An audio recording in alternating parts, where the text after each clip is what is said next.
Guys, gusto nyo bang kumain ng chocolate pero mahal? Ito po, murang-mura at ang cute po.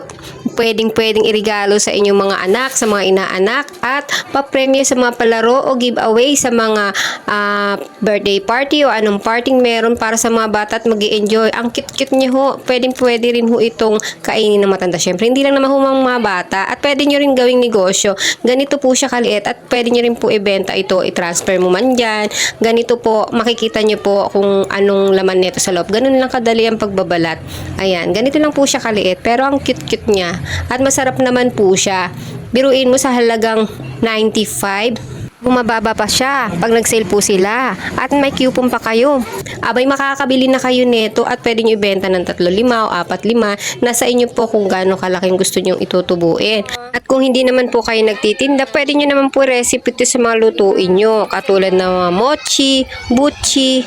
Kaya naman ako ibinibenta ko po to. Pag isa lang, pwede naman pong dos. Dito dinisplay ko na po sa tindahan.